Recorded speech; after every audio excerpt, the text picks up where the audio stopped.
Ever since I was little, I have loved creating stories. I would always imagine myself as a different person or an animal and make up a story for them, and I would play it out like a movie. There was nothing my imagination couldn't do. If I could imagine it, I could become it. I did that for most of my early life. Then for Christmas in 2005, I got my first video camera. The quality was terrible, but I didn't mind. I loved running around with it, recording anything I possibly could. I was just recording life.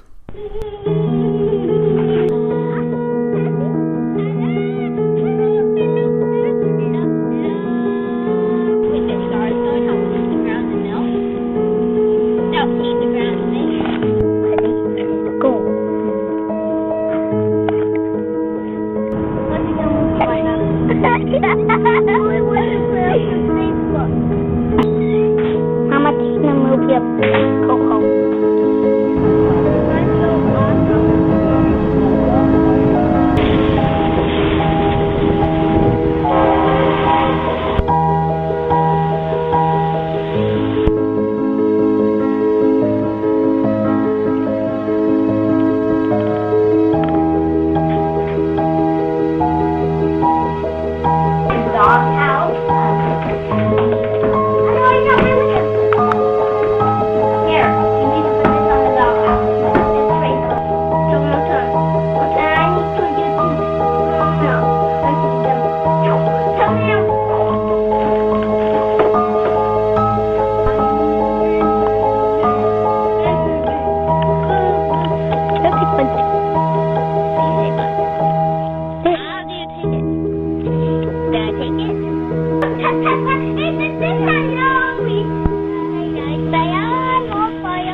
Eventually, I started making little skits with the camera, which mostly consisted of me and my brother doing things that made no sense. Come on, get on, cousin. Are you ready for this? No. For Christmas in 2009, I got a Nikon point-and-shoot camera.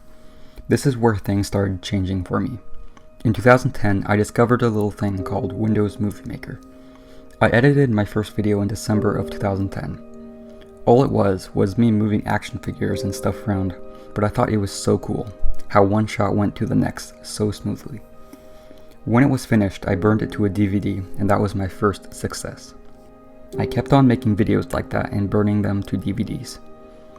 In 2012, I made a short film that was terrible, but it was the closest thing I had made so far that resembled a short film. All it was, though, was me and my brother just playing around like we always had while our mom recorded us. It was all made up on the spot. I would tell our mom to hit record and we would do and say whatever came to mind. And for a while, that was what my short films were, just me and sometimes my brother making things up on the spot. In those videos, there was no real cinematography. It was just me holding the camera, recording myself saying things and showing things. One day, I stumbled upon a video called Jedi Kittens Strike Back. It was a video made by Zach King. I thought it was awesome, and I wanted to know how it was made. Luckily, there was a behind-the-scenes video. When I watched it, that's when I first learned about masking. My mind was blown. A whole new world of possibilities opened up to me at that moment.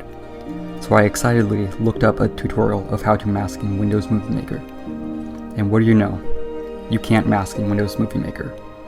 My little masking dreams were crushed. But I did learn about After Effects, and I really wanted it so I could make videos just like Zach King. From then on, Zach King was a role model to me.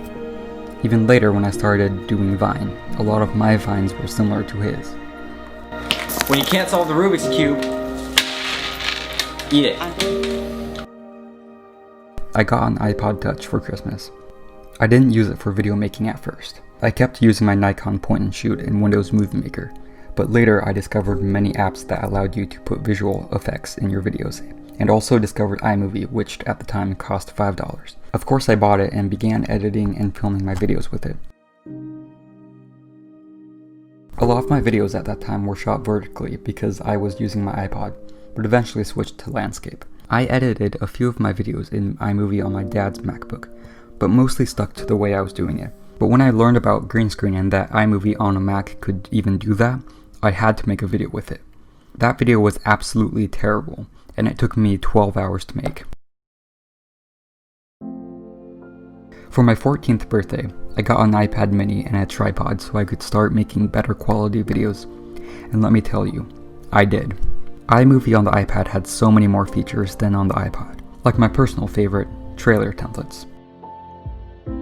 I went on a spree of making trailers for films that didn't exist. Those trailers were the films. I would think up a story and film it in a trailer form. Doing that really got me into more of a typical short film type of mindset.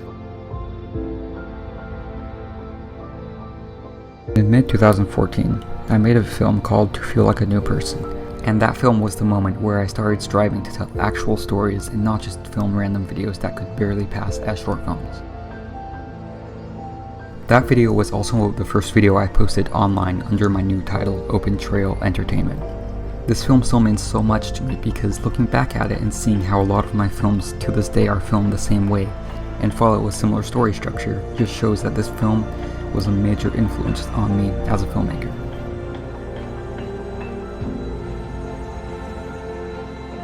Later that year, I spent my money that I had been saving up to buy a MacBook so I could start using iMovie more efficiently because I knew this is what I wanted to pursue. That's where my short films took a big leap in quality. That Christmas I got a GoPro. I made a few films with it, but I either never finished them or I accidentally deleted the finished products because I forgot to check iMovie before I restored my computer to factory settings to fix an issue I was having with it. I mostly used it how I used my first camera. I just ran around filming random videos with my brother.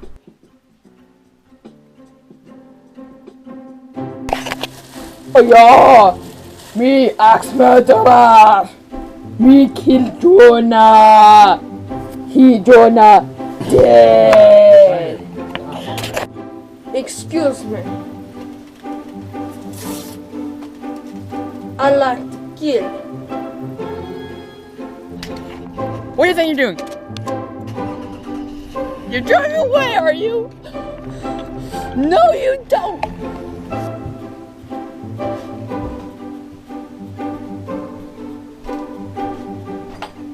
I'm too tough to feel pain. In 2015, I released a film called Water. It was pretty much a copy of a short film that really inspired me called Ambition. Later that year, I downloaded Premiere Pro and After Effects on my computer because my dad subscribed to the Adobe Creative Cloud. The first thing I did was play around with masking because I had waited a long time to do it. My first tests were terrible.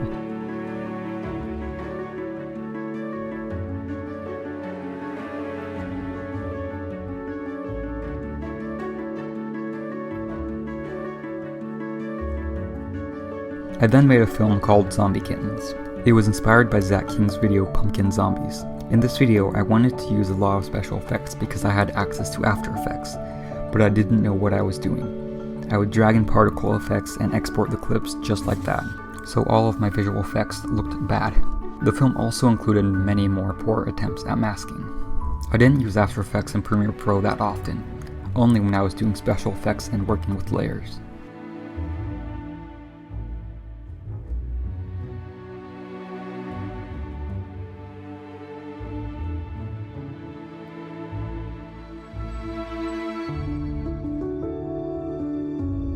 The next advancement in quality was when I made a film called The Weed Cutter. In this one, I was trying to get as many different shots and angles as I could to make it more cinematic.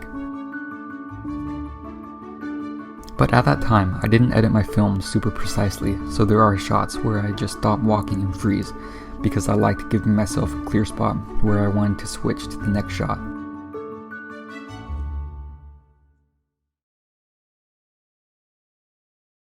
At the end of October, I started uploading to Vimeo, and I decided to upload one video every Tuesday.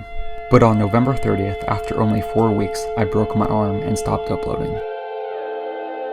During that time, I didn't really make any videos. From November 30th, 2015 to August 23rd, 2017, I only made 3 videos. I made a trailer video, a stop motion that I posted to Vimeo that explained in the description why I stopped uploading, and a video that was based off of a website called The Quiet Place Project. All I did was take the text from the website and put it over videos I took of nature.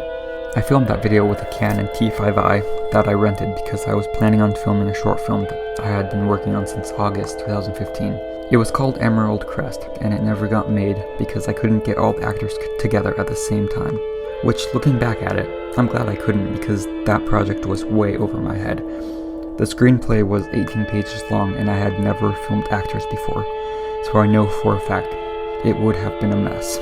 So I took the screenplay and all the storyboards and put them away.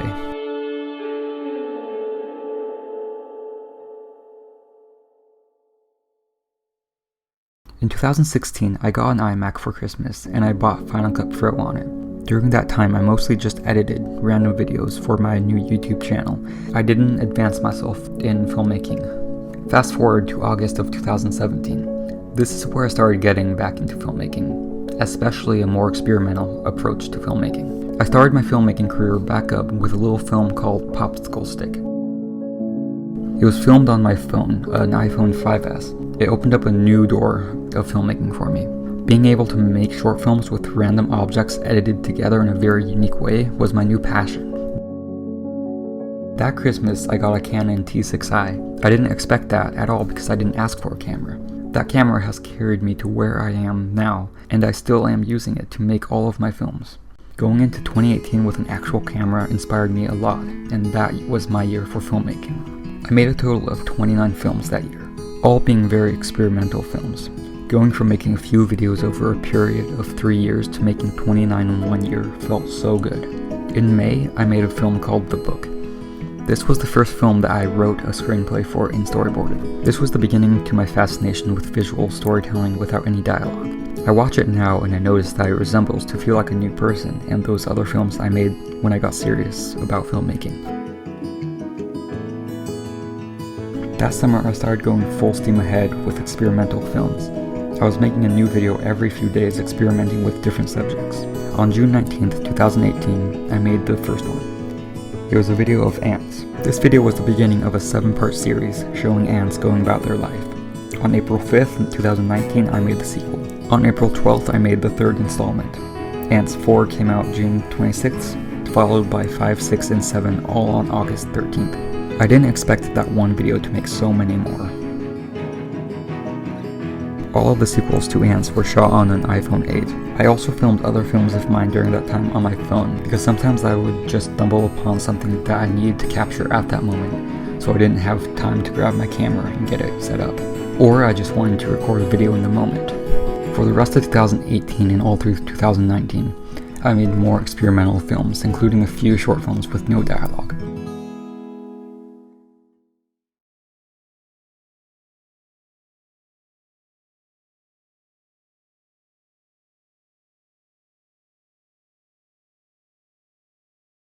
Near the end of 2019, I picked up my screenplay for Emerald Crest. I read through it and there were so many unnecessary words and things that didn't make sense. So I decided to make changes and start working on it again. When I was done, the screenplay went from 18 pages to 2. I might film it at some point, but I haven't decided yet. At the beginning of this year, I started a new YouTube channel called Artful Thought Productions. I wanted to start over and just focus on short films that were artistic and had a specific story thought out. I also wanted to start creating specific atmospheres in the films, and not just stories. These films were all told without any dialogue because the films I have made like that have been the most influential to me. The first one was Trapped, which I wanted to have an unsettling atmosphere to it. A week later I released The Storm. For this one I wanted a cold and dark atmosphere mixed with a warm atmosphere. 2 months later I made Burn, and it's another milestone for me. For this one, my number one focus was just the atmosphere. I spent probably a week alone thinking only about the atmosphere without knowing any of the story. Doing that paid off because that film has the best atmosphere out of all of my films.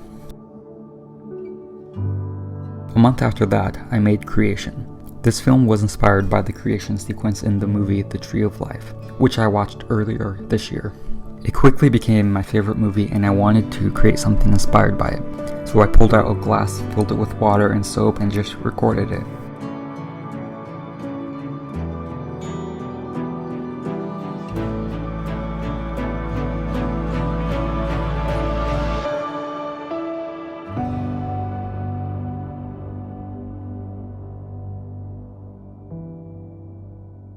This one is my favorite film I have made so far.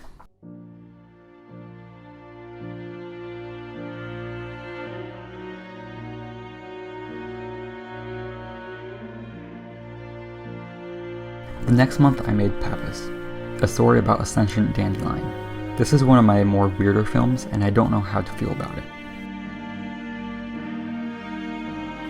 A few months later, I started working on my biggest short film to date, and that is Ingress. When I started working on it, I wanted to start making longer films and start expanding on ideas, because I want to start making films with dialogue. So why not start with the form of storytelling I'm used to and just focus on creating a longer film?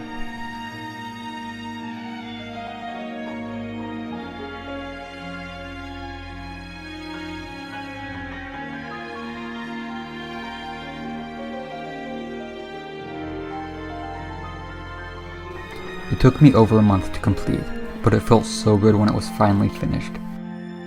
Now for the future, I'm going to go back and make some more short films that are under 5 minutes in length, with me behind the camera so I can practice camera movement, because I have always been in front of the camera and I would like to start doing more traditional style short films with more dialogue. I won't be totally dropping visual storytelling, because doing films like that have advanced me the most, and because in film it's best to show and not tell. But I have had so many ideas in my head for a while for great drama films. I just have never looked for any actors. I'm glad I didn't, because if I would have jumped to making films with dialogue so soon, I wouldn't have had to think in a different creative way to tell stories with what I had access to.